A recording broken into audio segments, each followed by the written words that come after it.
आपको मेरा प्रणाम। मैं DN चौहान सर्वांगीण कृषि समाधान फाउंडेशन की तरफ से आप सबका स्वागत करता हूं। आप सब एक तो जानते ही हैं कि किसानों को हमेशा ही किसी न किसी परेशानी से जूझना ही पड़ता है।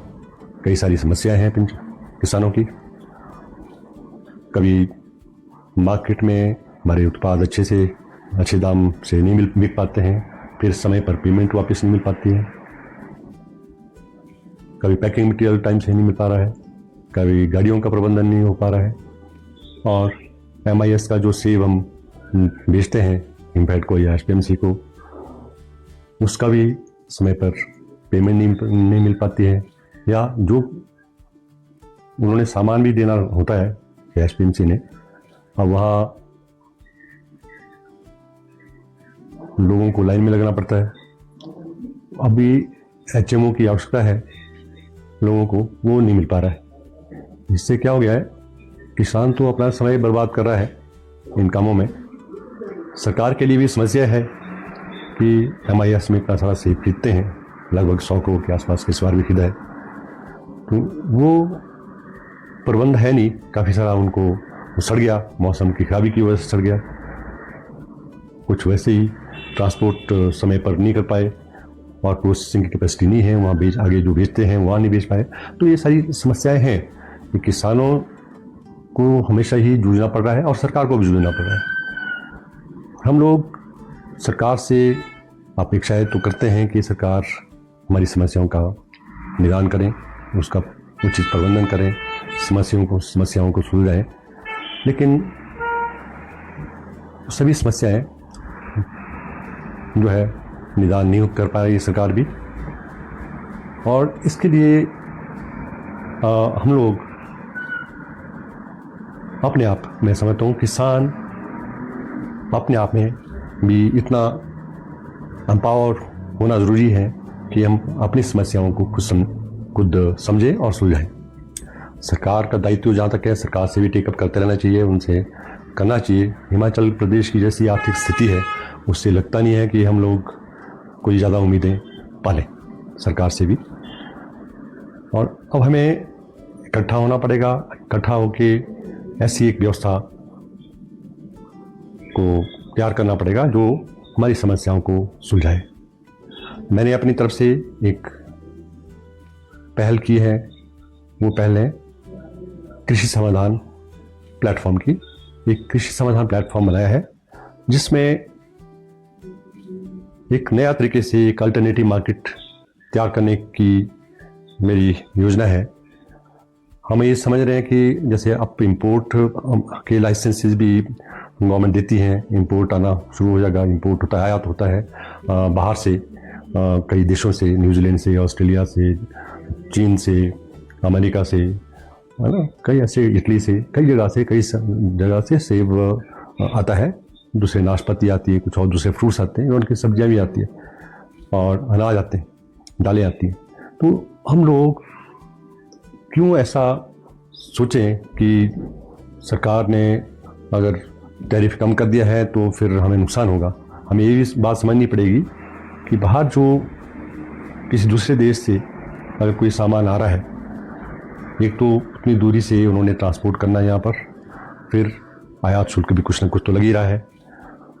फिर हम लोग यहाँ से अपने प्रदेश से अपना माल सही तरीके से उनके मुकाबले में नहीं उतार पा रहे। ये एक सोचने वाला विषय है, और हमें खुद इसके लिए तैयारियाँ करनी पड़ेगी, क्वालिटी ठीक करनी पड़ेगी। मार्केटिंग का एक इम्पॉर्टेंट रोल है इसमें। मैं ये समझता हूँ जितना मर्जी प्रोडक्ट बाहर से आ जाए, फिर भी हम उसका मुकाबला कर सकते हैं। मुकाबला कैसे करेंगे? एक जो नया कॉन्सेप्ट लेके आया हूं मैं मार्केट का, वो ये है कि गांव के लोग, हर गांव में एक कलेक्शन सेंटर भी होगा, जो वो आदमी चलाएगा जिसके पास रोड हेड पर उस गांव में कोई दुकान है या मकान है, कोई जगह है, क्योंकि उसका एक रोल रहेगा। जो भी सामान वहाँ रहे हर गांव से, जो हम पहले इसमें MIS की बात कर लेता हूँ। MIS का जो सेब है हम लोग कब देते हैं HPMC को? जब अपना सीज़न ख़त्म हो जाता है तब तक वो पड़ा रहता है बगीचों में, या थोड़ा थोड़ा करके लाते हैं तो फिर उनके वहाँ कलेक्शन सेंटर में जो खुले होते हैं वहाँ पर कई कई दिन पड़ा रहता है, वहाँ उसका जूस निकल जाता है। और वो प्रोड्यूस जो सेब है हमारा वो किसी काम का नहीं रहता, एचपीएमसी के लिए भी या सरकार के लिए भी वो किसी उत्पादक जो उत्पाद बनाने के लायक बड़ी मुश्किल से रह पाता है और वेस्टेज ज़्यादा होती है। और उससे क्या होता है, हम लोग तो समझते हैं कि ये सरकार का दायित्व है, सरकार खरीदेगी, सरकार जहाँ मर्जी करें जो मर्जी करें फेंकें दबाएं, लेकिन अल्टीमेटली तो हमें ये भी सोचना पड़ेगा और उसका पूरा बर्डन जो है घूम फिर के पब्लिक के ऊपर ही आना है। और अब इसको भी हम इसी कृषि समाधान फाउंडेशन ने जो बनाया है प्लेटफॉर्म, इस प्लेटफॉर्म के जरिए सुलझा सकते हैं। मैं ये समझता हूँ कि किसानों को पैसा भी जल्दी मिल सकता है अगर हम ये भी व्यवस्था कर दें। कलेक्शन सेंटर हमारे अपने हैं, गांव में हर गांव में एक चलेगा और एक कृषि मित्र होगा जो पूरी पंचायत को संभालेगा। वो एक टाइम का काम नहीं है कि सेब सीजन आएगा तभी काम करेंगे, ये एक परमानेंट काम रहेगा, लोगों की एसोसिएशन रहेगी। और जो भी किसानों की समस्या हैं, उनको बीज चाहिए, खाद चाहिए, समय से उनको टीएसओ चाहिए, एचएमआई चाहिए या दवाइयाँ चाहिए, नर्सरी प्लांट्स चाहिए, तो वो सारा कुछ एक ऑर्गेनाइज तरीके से काम करने की ज़रूरत है, ताकि हम लोग एक तो सस्ते में बढ़िया क्वालिटी का सामान किसानों तक पहुंचाएं। और वो उनको लेबर की प्रॉब्लम आती है, लेबर भी समय पर मिले और ऑर्गेनाइज तरीके से हम उसको करें ताकि सेब की क्वालिटी भी बनाए रखें। सिस्टमेटिक सिस्टम डेवलप करने की आवश्यकता है। तो वो हमने इस कृषि समाधान फाउंडेशन के प्लेटफॉर्म पर तैयार किया है।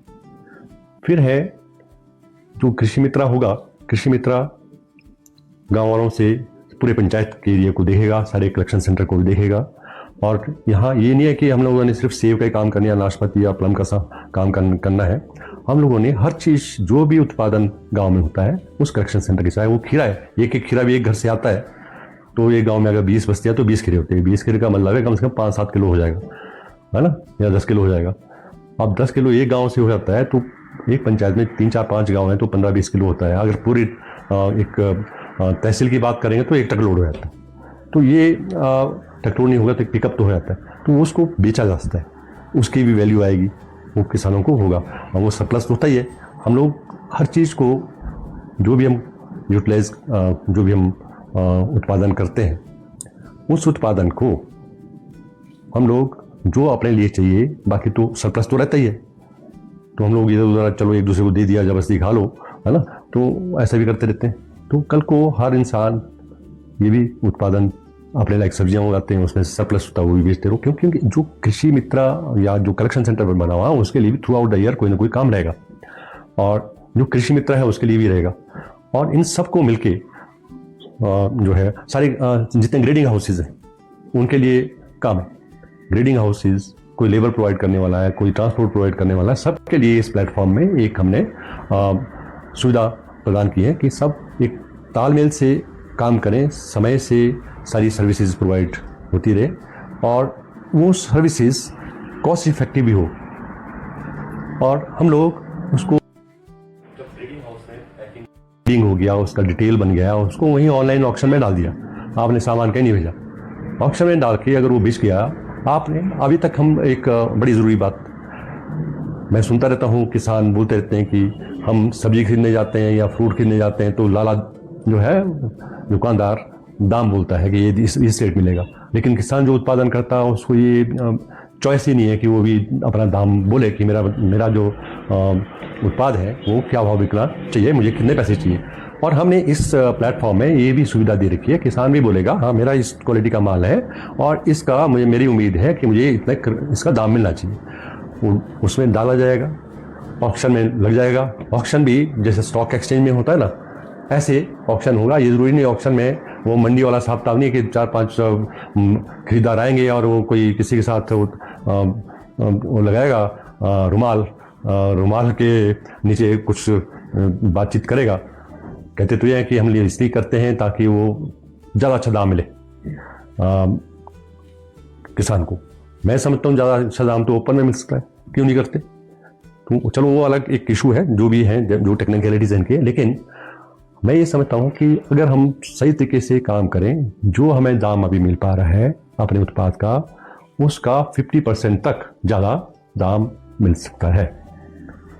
पर सिस्टम में आना पड़ेगा उसके लिए, सब लोगों को, किसानों को भी समझना पड़ेगा बात। किसानों का जो संगठन बनेगा या कहीं बने हुए हैं, उनके साथ जुड़ते हैं, उनको भी समझना पड़ेगा।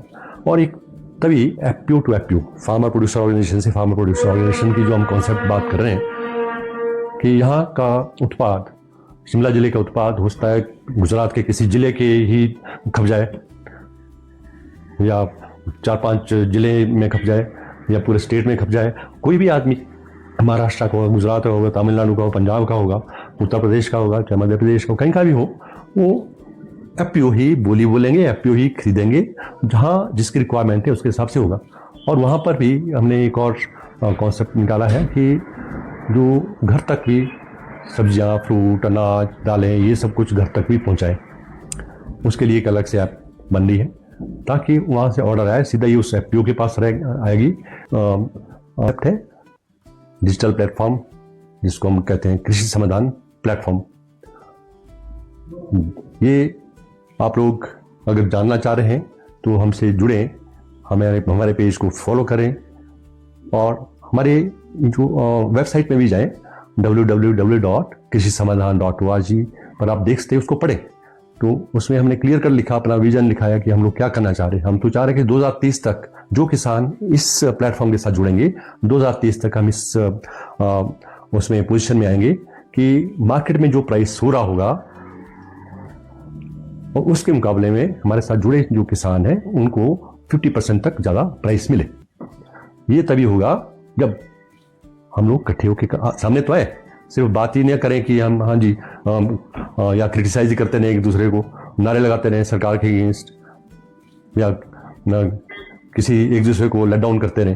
भाई इकट्ठे हो तो जो, कुछ नहीं मांग रहे हम आपसे, एक पैसा नहीं ले, कोई इन्वेस्टमेंट भी नहीं मांग रहे, और पेमेंट के लिए भी इसमें प्रावधान है। एक एस्क्रो अकाउंट के जरिए जो किसी बैंक में होगा, बैंक और हमारी संस्था और वो जो है उसको ऑपरेट करेंगी, वो तुरंत जैसे सामान जहाँ पहुँचा वहाँ से रसीद आई कि हाँ ये सामान पहुँच गया, गुड कंडीशन में पहुँच गया, और पेमेंट रिलीज कर दो। पेमेंट तो एक हम मांगे चलते, एक हफ्ते के पहले ही जो है किसानों तक पेमेंट पहुँचेगी। जैसे आजकल मरती है पेमेंट, है ना, आरती लोग, फिर उसके पीछे भागना पड़ता है। आरती जो है लदानियों के पीछे भागते रहते हैं कि पेमेंट नहीं आया जी, अब जाके ढूंढते रहो बड़े शहरों में जाके, तो वो नौबत नहीं आएगी। तो किसानों को पेमेंट, हमने ये प्लान किया है सारा, इसके लिए काफ़ी मेहनत कर दी है। किसानों को पेमेंट हर हालत में मिले, टाइम से मिले, एक बात हो गया। उनको सस्ता भी मिले, जो इनपुट सप्लाईज भी है, बीज है, खाद है, दवाइयाँ हैं, वो भी बाजार से सस्ते दाम पर मिले। हाँ, होगा सारा काम कैश में। ये कैश में मीन्स आप डिजिटली पे कर सकते हो, मतलब ये नहीं होगा कि उधारी कोई किसी से कोई करेगा, ऐसा कुछ नहीं हो पाएगा इसमें। ये तभी हम सभी को टाइम से पेमेंट दे पाएंगे जब सब अपना नकदी में काम करेंगे। और ये है, और इसके लिए मैं ये समझता हूँ कि हम लोग एक बार मिल तो जाओ, जुड़ो, किसान संघ जितने भी एफपीओज, फार्मर प्रोड्यूसर ऑर्गेनाइजेशन बनी है, वो भी जुड़ जाए। अपने लेवल पर काम कर रहे हैं, अभी तक जितनी भी बनाई है, भारत सरकार ने 10,000 के आसपास एफपीओ बनाई है। मैंने उनकी समस्याओं को देखते हुए इसको बनाया था कि ये ऐसा एक प्लेटफॉर्म होना चाहिए, सारे लोग, सारी एफपीओ जो है अच्छे से काम कर पाए और वो सस्टेन भी हो पाए, उनके पूरे साल भर के जो प्रबंधन के खर्चे हैं वो भी निकल पाए, है ना। वो इस तरीके से प्लेटफॉर्म काम करेगा। और जो गांव में पूरे भारतवर्ष में हम लोग ये मान के चलते हैं कि कम से कम 3 लाख तो इसमें कृषि मित्र के तौर पर काम करेंगे लोग बाग। फिर 800 जिले हैं, 800 जिलों में प्रबंधक लगने हैं। अब ब्लॉक्स आप देखेंगे, ब्लॉक्स जो है 10,000 के आसपास बैठते हैं, 10,000 के आसपास ब्लॉक्स हैं, 10,000 एफपीओज जो बनी हैं, वो तो जुड़ना चाहें, वो सिंसियर लोग जो ईमानदारी से काम करना चाहते हो, किसान हित में काम करने, तो वही लोग इसमें अप्लाई भी करें। कोई फीस नहीं है, कोई आपका गारंटी श्योरिटी नहीं ले रहे हैं, सिंपल सा सिर्फ इसमें आप लोग अप्लाई करना। कृषि मित्र के लिए अप्लाई करें पहले। किसान लोग जो है रोडू में ऑलरेडी कृषि समाधान संस्थान एक हम रोडू बनाया, उसको हम रीएक्टिवेट कसते हैं, हमारे पास संस्था है ऑलरेडी, उसके साथ जुड़े और उसको एक्टिवेट करें, उसको चलाएं। जो आदमी चलाना चाह रहा है उसको आगे आए, चलाए उसको, और ईमानदारी से चलाए और अच्छे से चलाए। लोगों को, हमारा मकसद है किसानों की आमदनी को बढ़ाना, किसानों की समस्याओं का निदान करना और जो भी वेस्टेज है उसको रिड्यूस करना। ये MIS का जो हम लोग कर रहे हैं किसानों के लिए, जो संस्था बनी है, इसको भी वही लोग चलाएंगे जो नीचे से अच्छा काम करते हुए आएंगे, जो लगता है जिन्होंने ईमानदारी से काम किया, अच्छा परफॉर्म किया है और किसानों को भला किया है, वही लोग अगले स्टेप पर ऊपर भी बैठते रहेंगे।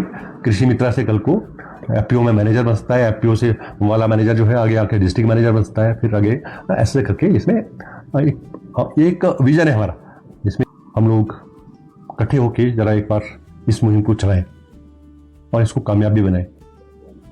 किसान का भला होगा तो साथ साथ आप सबको मेरा प्रणाम। जय हिंद।